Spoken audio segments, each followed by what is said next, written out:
Inside Alabama's death row at Holman Prison, there's a prison in southern Alabama built for one purpose: finality, not rehabilitation, not release, an ending.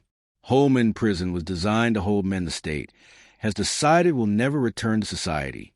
Men whose sentences are written not in years, but in legal language: appeals pending, warrant stayed, execution authorized. From the outside, it appears controlled. Razor wire, reinforced concrete, armed towers, locked corridors. Everything about the design suggests order. But inside Holman's death row, order does not always mean stability. Here, time does not move forward the way it does on the outside. Days repeat. Weeks collapse into months. Years pass without ceremony. For the men housed here, life becomes a condition of waiting. Waiting for court decisions. Waiting for paperwork. Waiting for a knock on the door that may come tomorrow or may never come at all. Death row is often imagined as silent, frozen, sealed off from chaos.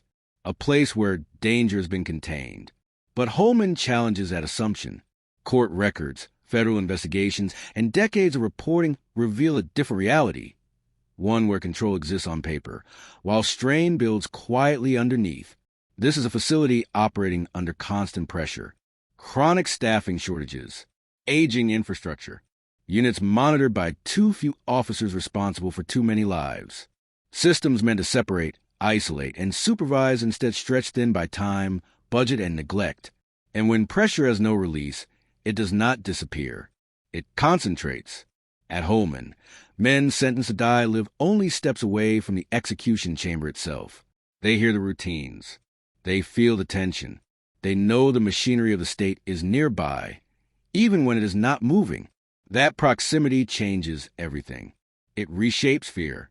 It reshapes behavior. It reshapes what survival means. This documentary is not about spectacle.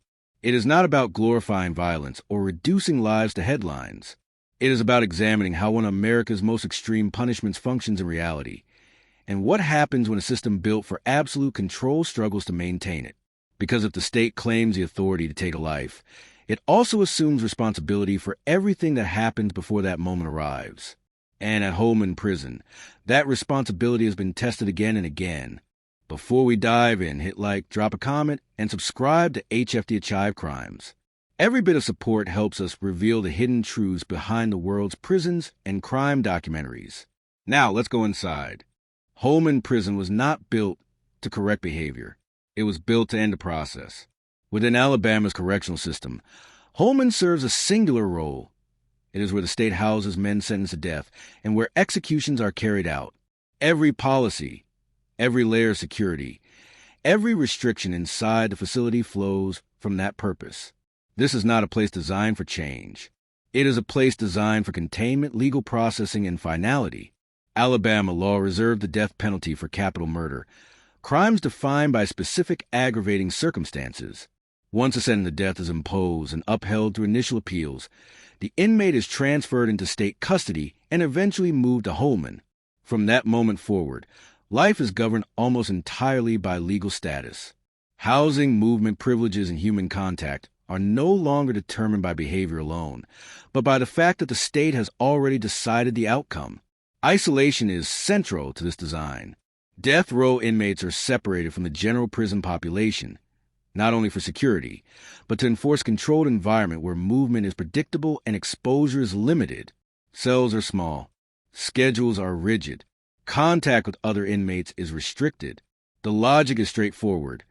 Limit interaction, reduce risk, maintain order. On paper, it is a system built for precision. In practice, isolation does something else. It reshapes time.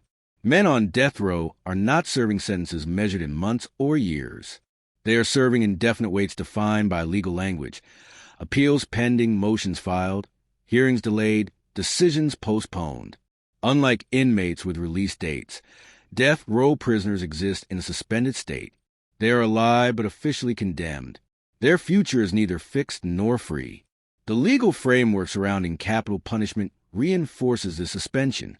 After sentencing, cases move through multiple layers of review: direct appeals, state post-conviction petitions, federal habeas proceedings. Each stage can take years. Some cases move quickly. Others stall for decades. Execution dates may be set, stayed, rescheduled, or withdrawn entirely. For the state, this process is presented as due diligence, a safeguard against error. For the men living inside Holman, it becomes the only clock that matters. Life is no longer divided into days or seasons, but into court filings and deadlines they cannot control. Holman's structure reflects this reality. The prison is not meant to accommodate growth, education, or reintegration. It is designed to hold people in place while the legal system moves around them. Programs are limited. Property is minimal. Routine is enforced not to prepare inmates for the outside world, but to maintain stability inside a system defined by uncertainty. This design carries an implicit assumption that isolation produces control, but control depends on more than architecture and policy. It depends on staffing, maintenance, and consistency. It depends on whether systems function the way they were designed to. When those elements weaken, isolation does not disappear. It intensifies. An intensified isolation without relief creates strain. Holman exists because Alabama chose capital punishment as its most severe response to certain crimes.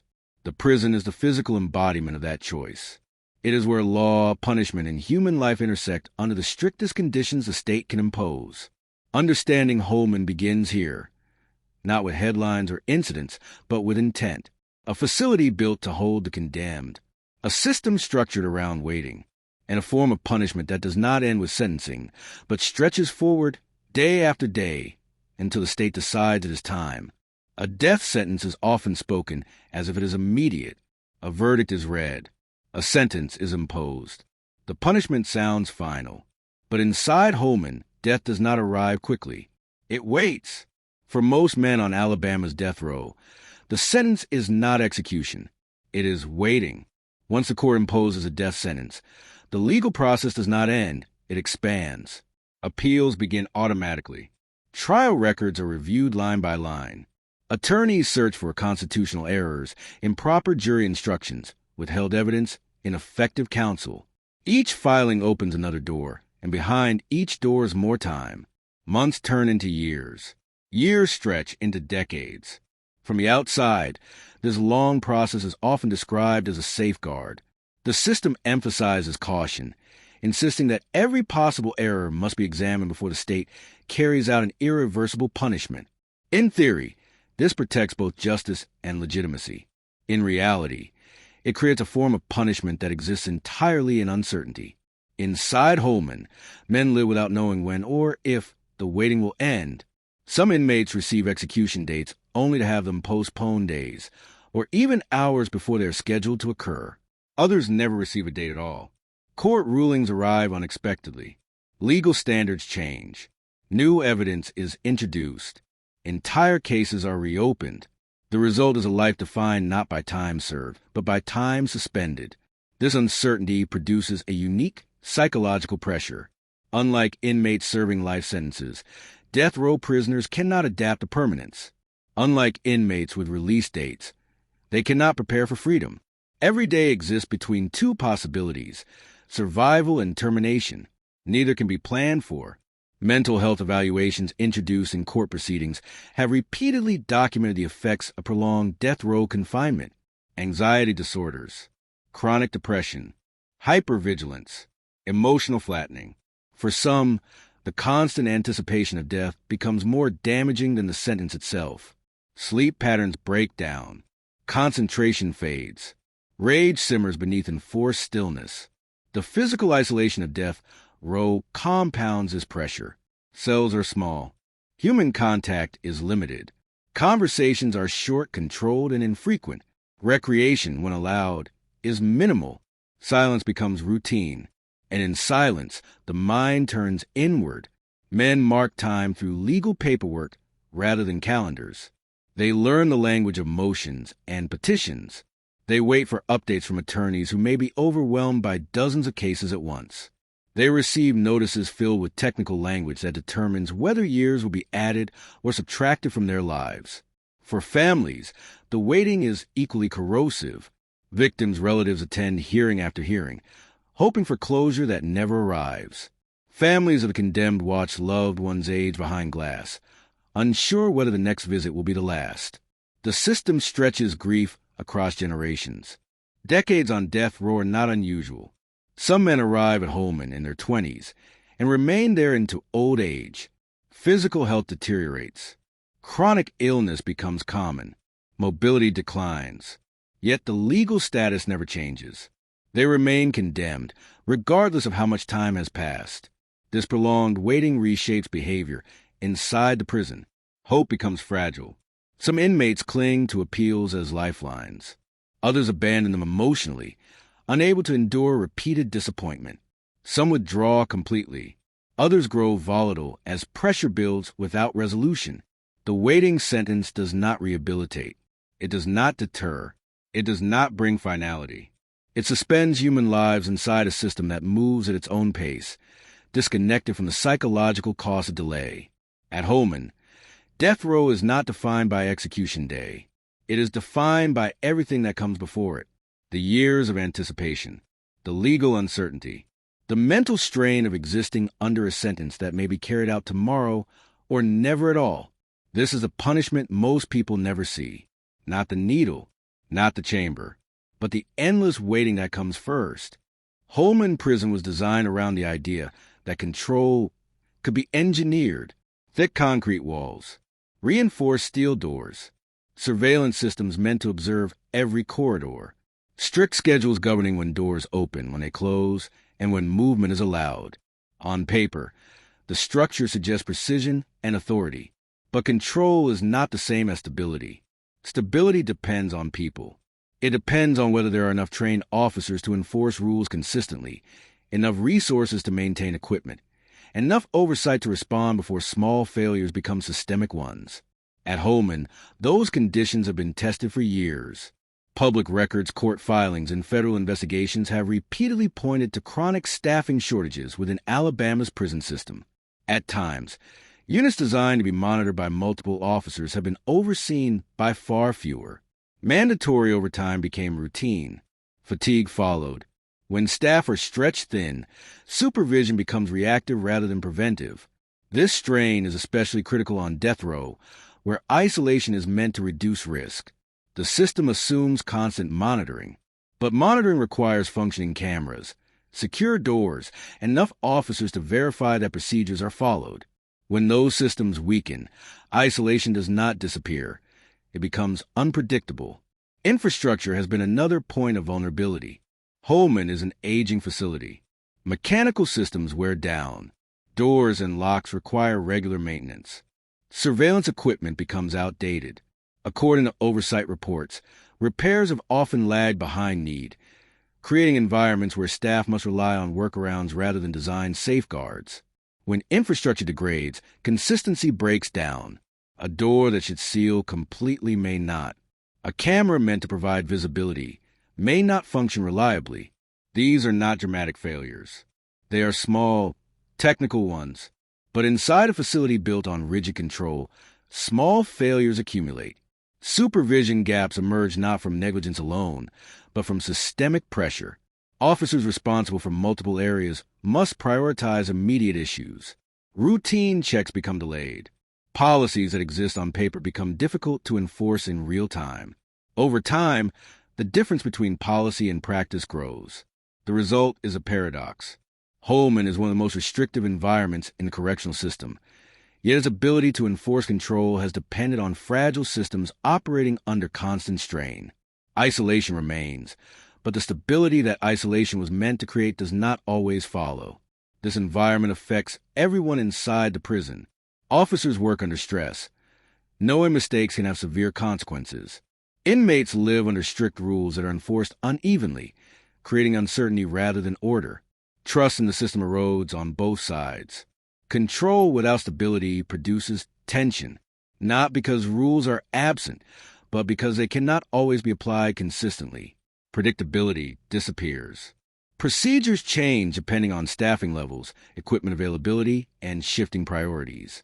Holman was built to function as a controlled space where the state maintains authority at all times. But authority requires infrastructure and personnel capable of sustaining it. When those elements falter, control becomes fragile, even in the most restrictive setting. This is not a story of chaos. It is a story of quiet breakdowns, of systems designed for precision operating under conditions that slowly undermine them. And on death row, where the stakes are absolute, those weaknesses matter. Because when control exists without stability, the margin for error narrows. And in a place built to hold people at the edge of life and death, even small failures can carry consequences that ripple far beyond the prison walls. For years, the problems inside Holman Prison were described as isolated incidents. A staffing shortage here, a lockdown there, a policy review following a serious event. Each moment treated as separate, contained, and temporary. But taken together, these moments revealed something larger, a system under sustained strain. When systems operate at the edge of failure for long enough, breakdowns stop being surprising. They become inevitable. At Holman, those breakdowns were documented long before they drew national attention. Court records, investigative journalism, and internal reviews repeatedly pointed to the same underlying issues: insufficient staffing, deteriorating infrastructure, and an inability to consistently enforce the controls the prison relied upon. These were not sudden problems. They accumulated over time, largely out of public view. The turning point came when those internal pressures spilled outward. High-level disturbances and extended lockdowns forced the prison system to acknowledge what had been building quietly for years. Lockdowns were imposed not as routine security measures, but as emergency responses. Entire units sealed off, movement halted, normal operations suspended. For inmates, lockdowns meant even deeper isolation. For staff, they meant operating under crisis conditions with limited resources. Riots, when they occurred, were not spontaneous explosions of chaos.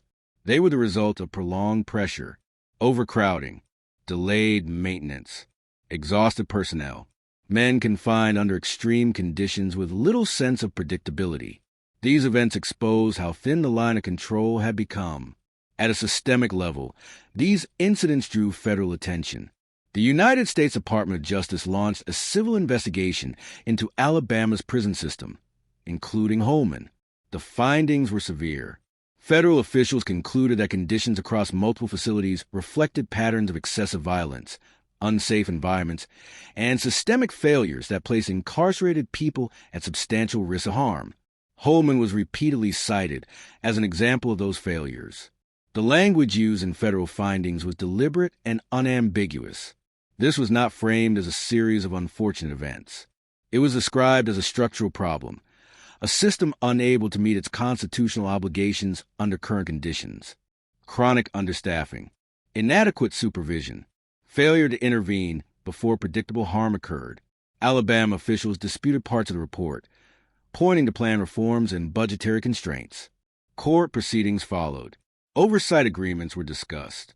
Deadlines were set, but change, where it came, moved slowly. Inside Holman, the daily reality reflected that delay. Lockdowns became more frequent. Tension increased. Routine operations were interrupted not by singular emergencies, but by ongoing instability. The prison continued to function, but in a diminished state, reacting rather than preventing. For death row inmates, these breakdowns carried particular weight. Isolation intensified during lockdowns. Access to legal materials, medical care, and communication became more limited. The waiting sentence described earlier grew heavier under conditions where even basic predictability disappeared. For staff, the system's failures translated into heightened risk. Officers were asked to maintain order in an environment where resources were stretched thin and support was inconsistent. Morale suffered. Turnover increased. The cycle reinforced itself. What Holman revealed was not simply that prisons can become dangerous. It revealed how systems designed for absolute control can fracture when deprived of the personnel and infrastructure required to sustain them. The breakdowns were not dramatic at first. They were incremental, but over time, they exposed the limits of punishment administered without adequate support. When the system breaks, it does not collapse all at once. It degrades. And in a facility tasked with carrying out the most final punishment the state can impose, degradation carries consequences that extend far beyond prison walls. Holman did not fail, because it lacked rules. It failed because the conditions required to enforce those rules consistently no longer existed. At Holman Prison, death row is not an abstract concept. It is physical. It is nearby. It exists within the same walls where condemned men sleep, eat, wait, and age. Unlike many prison systems where executions are carried out in separate facilities, Alabama's execution chamber is located inside Holman itself. This proximity changes the meaning of death row in ways that are difficult to fully understand from the outside. Execution is not a distant event reported in the news. It is part of the environment. Men on death row know exactly where the chamber is. They know when preparations begin. They sense the shift in routine when an execution date approaches.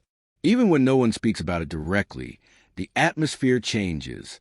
Movement becomes more controlled. Staff assignments change. Silence deepens. The psychological effect of this proximity is profound. Living on death row already means existing under the knowledge that the state intends to end your life. Living within the same building where that process takes place removes any remaining distance between sentence and reality. There is no symbolic separation. The mechanism of death is not elsewhere. It is down the corridor. Mental health experts cited in litigation have described this condition as a form of sustained psychological pressure unlike any other in the prison system. The condemned are not only waiting for death, they are surrounded by its infrastructure. Every routine reminder, the sound of doors, the movement of staff, the enforced stillness, takes on additional meaning. Executions themselves follow formal procedures. Warrants are signed. Notifications are sent. Witnesses are arranged. The process is designed to appear orderly and controlled. But for those living nearby, the experience is anything but distant or procedural. They hear the preparation. They feel the absence afterward. They know the system moved forward while they remained. This proximity also creates ethical tension for everyone involved. Correctional officers assigned to execution duties have described long-term emotional effects. Medical personnel face conflicts between professional ethics and legal obligations. Witnesses leave with memories that do not fade easily. The execution chamber does not operate in isolation. It draws in staff, administrators, and observers who must carry the weight of participation. For death row inmates who remain alive after an execution, the impact can be destabilizing. Each execution reinforces uncertainty. It becomes a reminder that their own case could advance suddenly, without warning. Appeals that seem distant feel fragile. Time compresses. Anxiety intensifies. Families on the outside experience a different but equally painful proximity. Victims' relatives wait for a closure promised by the legal system. Families of the condemned live with a constant fear that the next phone call will bring final news. Both are bound to the same building, the same process, the same delays. Holman's execution chamber embodies the contradictions of capital punishment. A system designed to deliver finality operates inside an institution marked by uncertainty. A punishment meant to be precise unfolds within an environment shaped by strain and instability. The human cost of this arrangement extends beyond those sentenced to die. It affects staff who enforce the system, families who wait for answers, and a prison community that exists under the constant shadow of state-sanctioned death. At Holman, execution is not an event that happens somewhere else. It is part of daily life. And that reality reshapes everything. How time is experienced, how fear is managed, and how punishment is understood. Because when death is housed in the same building as the living, it is never truly silent. Every death row case carries more weight than a single sentence or a single life. It carries families on both sides of the verdict into a long, exhausting relationship with the prison system. At Holman, that relationship can last decades. For families of victims, the death sentence is often presented as closure, a promise that the legal system will eventually deliver finality for an irreversible loss. But the reality of death row undermines that promise. Appeals stretch on. Execution dates are delayed. Court hearings reopen wounds that never fully heal. Grief becomes procedural, relived again and again in legal language. Many families attend hearings year after year, hoping each one will be the last. Some begin with absolute certainty in the punishment imposed. Over time, certainty can erode. The weight becomes its own burden. Justice delayed does not feel abstract. It feels personal. Families of the condemned experience a different form of loss. They watch sons, brothers, fathers, and partners disappear into a system that allows only limited contact. Visits occur behind glass. Conversations are monitored. Physical connection is absent. Years pass marked only by birthdays acknowledged through phone calls and letters weighed down by fear. They live with permanent uncertainty. No timeline, no clear answers, just the knowledge that at some point, the state may decide the waiting is over. Inside Holman, this shared pain contributes to a culture of silence. In prisons, silence is survival. On death row, it becomes a form of protection against psychological overload. Inmates learn not to ask too many questions. Officers learn to focus on routine. Families learn to wait quietly. After documented failures and federal scrutiny, official communication has often been limited and carefully worded. Investigations are announced. Reviews are conducted. Policy changes are promised. But for those living with the consequences, explanations rarely feel sufficient. The silence serves an institutional purpose. It keeps attention from lingering too long on uncomfortable realities. It allows the system to continue functioning despite unresolved problems. But silence also isolates those affected, leaving them to process trauma without acknowledgement. Holman does not exist in isolation from society. It reflects decisions made far beyond its walls, budget priorities, sentencing laws, political positions on punishment. Every staffing shortage traces back to funding choices. Every delayed repair reflects broader neglect. Every extended death row case reveals a system struggling to reconcile punishment with responsibility. The cost of this struggle is not measured only in court rulings or policy reports. It is measured in years of waiting endured by families, in emotional strain carried by staff, and in human lives lived under permanent uncertainty. Death row is designed to separate the condemned from society. In practice, it binds many people to the same unresolved process. No one involved escapes untouched. Not victims' families. Not inmates' families. Not the officers who enforce the rules. Not the communities connected to those inside. Holman stands as a reminder that punishment does not end at the prison gate. Its effects ripple outward, shaping lives far removed from concrete walls and razor wire.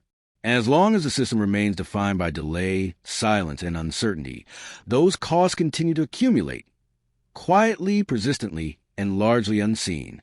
Isolation on death row is not simply a security measure. At Holman, it becomes a defining condition of existence. Men housed on death row spend the vast majority of their lives alone. Cells are small, functional, and intentionally sparse. Movement is limited. Contact with others is controlled and infrequent. Even when voice is carried through corridors, interaction is restricted by design. The logic is controlled through separation. Over time, that separation reshapes the mind. Psychological assessments introduced in court proceedings have repeatedly shown that prolonged isolation can alter how people think, feel, and respond to the world around them. Anxiety becomes constant. Concentration erodes. Emotional responses flatten or intensify unpredictably. The mind, deprived of normal stimulation, turns inward. On death row, isolation is compounded by uncertainty. Inmates are not only cut off from others, they are cut off from a clear future. There is no sentence to count down, no milestone to anticipate. Appeals move slowly and often invisibly. Legal outcomes arrive without warning. This combination, physical isolation and temporal uncertainty, creates a pressure unlike any other in the prison system. Some men attempt to impose structure where none exists. They follow rigid routines. They read legal documents repeatedly. They write letters they may never send. Others withdraw completely, minimizing emotional investment as a form of self-protection. Both responses are adaptations to an environment that offers little relief. The system does not require inmates to break psychologically in order to function. It simply continues regardless of what isolation does to them. Mental health services exist, but access is limited by staffing, security concerns, and procedural barriers. Treatment often focuses on crisis management, rather than long-term well-being. Isolation also affects perception. Time stretches. Small events take on disproportionate significance. Rumors travel faster than facts. When information is scarce, uncertainty fills the gaps. The mind tries to anticipate outcomes it cannot control. For correctional staff, managing inmates under these conditions presents its own challenges. Officers are tasked with enforcing rules in an environment where emotional stability cannot be assumed. Interactions are brief, procedural, and often strained. The human dimension is present, but constrained by policy and necessity. The longer isolation continues, the harder it becomes to reverse its effects. Men who have spent decades alone may struggle to engage meaningfully even during limited interaction. The skills required for normal social behavior erode when they are unused. This reality raises difficult questions about the purpose of death row confinement. Isolation is intended to maintain safety and order, but when applied indefinitely, it can undermine psychological stability, the very condition required for order to exist. At Holman, isolation is not temporary. It is a default state, and under a sentence defined by waiting, its effects accumulate slowly, quietly, and relentlessly. Understanding death row requires acknowledging this internal landscape, not just the physical structure of cells and corridors, but the mental environment created by years of separation and uncertainty. Because long before any execution date is set, the sentence is already being served inside the mind. When a system shows signs of strain, the question that follows is always the same. Who is responsible and what happens next? At Holman, that question is echoed through courtrooms, legislative chambers, and oversight hearings for years. Accountability inside a prison system is complex. Responsibility is spread across agencies, budgets, policies, and people who rarely occupy the same room. Decisions about staffing levels are made far from cell blocks. Maintenance schedules compete with funding priorities.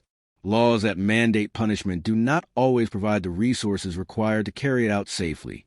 In response to documented failures, Alabama officials have repeatedly pointed to reform efforts, recruitment initiatives, training programs, infrastructure plans, policy reviews. On paper, these steps signal progress. They acknowledge that the system, as it exists, cannot remain unchanged. But reform inside a high-security prison moves slowly, especially on death row. Staffing shortages cannot be resolved overnight. Training new officers takes time. Retention remains difficult in environments defined by stress and risk. Infrastructure repairs require funding and planning that stretch across budget cycles. Each improvement faces delays that compound existing problems. Oversight adds another layer of pressure. Federal scrutiny does not disappear once reports are issued. Compliance deadlines are set. Benchmarks are measured. Progress is evaluated. But oversight alone does not guarantee transformation. It can identify failures without fully resolving conditions that cause them. Inside Holman, the effects of reform are uneven. Some changes improve procedures. Others exist mostly in documentation. For inmates, the experience of daily life often shifts gradually. If at all, isolation remains. Waiting continues. Uncertainty persists. This gap between reform on paper and reality on the ground raises a difficult truth. Systems built for extreme punishment are resistant to meaningful change. Death row is designed to be static. Movement is limited. Flexibility is discouraged. Stability is prioritized over adaptation, even when conditions demand it. The legal framework reinforces this rigidity. Capital punishment cases move through courts independently of prison reform efforts.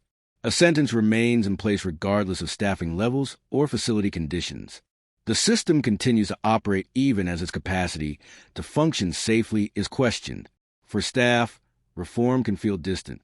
Policies change, but daily risks remain.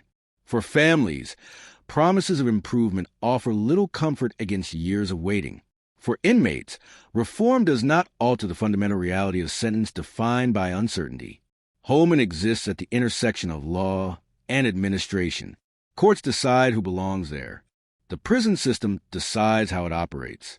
When those two spheres fail to align, accountability becomes diffuse. This chapter of the story is not about solutions easily achieved. It is about limits. The limits of reform in a system designed for finality. The limits of oversight without sustained investment. The limits of control imposed without stability to support it. Holman continues to function because the law requires it to. Whether it functions well enough to meet the responsibilities it carries remains an open question. As long as death row exists, the tension between punishment and accountability will remain unresolved. And within that tension, the system continues, adjusting, reacting, and enduring without ever fully answering the question of what justice is supposed to look like once the verdict has already been delivered. After examining the design, the waiting, the isolation, the breakdowns, and the human costs, what remains is a larger question, one that extends beyond Holman Prison itself. What does death row reveal about the system that created it? Capital punishment is often defended as a symbol of certainty, a final response to irreversible crimes, a clear line drawn by the state between acceptable behavior and absolute condemnation. In theory, death row represents control at its most complete.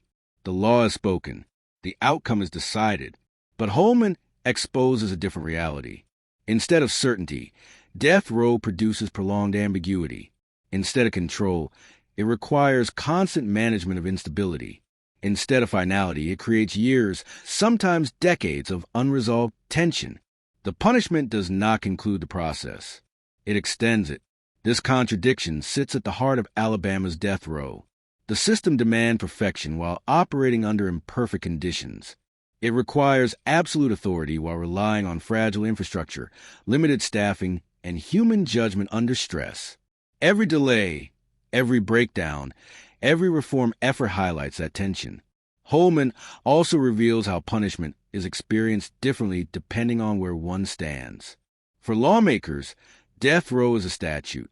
For courts, it is a case number moving through appeals. For administrators, it is a facility to be managed. But for those living inside it, incarcerated people, staff, and families, it is an environment that shapes every aspect of life. The system does not pause to account for psychological erosion. It does not slow down to accommodate human limits. It continues forward, governed by procedures that assume stability even when stability is absent. This raises uncomfortable questions. Can a system built on delay truly deliver justice? Can isolation enforced indefinitely coexist with mental stability? Can the state claim moral authority over life and death while struggling to maintain the conditions required to safeguard both? Holman does not provide easy answers. Instead, it offers a mirror. It reflects the consequences of choosing the harshest punishment available without fully reconciling what that choice demands over time. It reflects how responsibility does not end at sentencing, but continues every day a person remains under state control. And it reflects how the costs of that responsibility are distributed across many lives, often invisibly. Death row is designed to be the end of the line. In practice, it has become a place where time stretches, systems strain, and certainty dissolves. The crimes that lead to death sentences are real and devastating. The suffering of victims and their families is unquestioned, but the structure built to respond to those crimes reveals its own limitations. Holman stands not just as a prison, but as a case study in what happens when punishment is asked to carry more weight than the system enforcing it can sustain. And as long as death row exists in this form, that question will remain unresolved, not only inside Holman's walls, but across a society that continues to rely on it. Death row was created to represent certainty, a final judgment delivered by the state after the most serious crimes, a place where the law's authority is absolute and the outcome, once decided, is meant to be inevitable. Holman Prison shows how far that idea drifts from reality. What was supposed to be final became prolonged. What was supposed to be controlled became fragile. What was supposed to deliver closure instead produced decades of waiting, uncertainty, and strain. Inside Holman, death row did not function as a clean ending, but as an ongoing process, one that demanded constant management while offering no resolution. The crimes that brought men here were real, and the harm inflicted on victims and families is permanent. That truth does not change, but the system built to respond to those crimes reveals something else. Punishment does not exist in isolation. It operates through institutions, people, and policies that must function every day, not just on the day a sentence is imposed. At Holman, the weight of capital punishment extends far beyond the execution chamber. It touches the officers who enforce the rules, the families who wait for answers, and the men who live under a sentence defined by uncertainty rather than time. It exposes the limits of control when resources are stretched thin and the cost of delay when finality is promised but rarely delivered. Thanks for watching. Like, share, and subscribe. Death row was meant to be the end of the line. Instead, it became a place where responsibility continues long after the verdict, where time does not move forward, but simply accumulates, where the highest punishment reveals the highest demands and the highest costs. Holman still stands. Executions still occur. Men still wait. The system continues because the law requires it to. But what this story shows is that the meaning of death row is not fixed by statute alone. It is shaped by how the system functions in practice, day after day, behind walls few ever see. In the end, Holman forces a difficult question, one without an easy answer. If the state claims the power to take a life, what does it owe to the lives it holds in the meantime? That question does not stay inside the prison. It belongs to all of us.